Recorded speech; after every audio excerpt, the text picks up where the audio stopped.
இசையில் ஒன்றிட தலைமுறைகள் நிம்மதியாய் வாழ்ந்திட இறைவனிடம் வேண்டி என் உரையை துவங்குகிறேன். வணக்கம். உங்கள் அனைவருக்கும் மீண்டும் என் பணிவான வணக்கம்.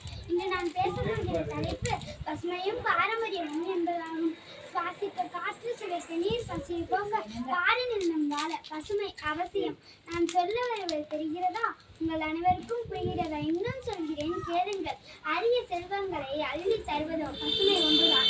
மரங்களின்றி மழை இல்லை, மழையின்றி வளம் இல்லை. காத்த அளவை நம்மை காக்கும் பசுமையான சோலைகளை நமக்கு மன நிம்மதி தரும், மனதிற்கு அமைதியை தரும், உடலுக்கு ஆரோக்கியத்தை, உடலுக்கு நடத்தையை பசுமையே.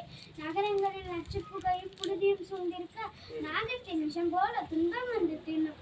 மாசுபாட்டின் தீமையை உடலிலும் மனதிலும் மரம் பற்றி சிறிய கவிதை மனிதா, நான் தருகிறேன். என் மனிதர்களையும் தருகிறேன். என் சுவாசம் காக்க சுவாசிக்க காற்றையும் தருகிறேன். உன்னை காக்க வந்தேனே, நறுக்கிச் செல்லாதே. நீ செல்லும் வழியெல்லாம் நட்டுச் செல். நன்றி, வணக்கம்.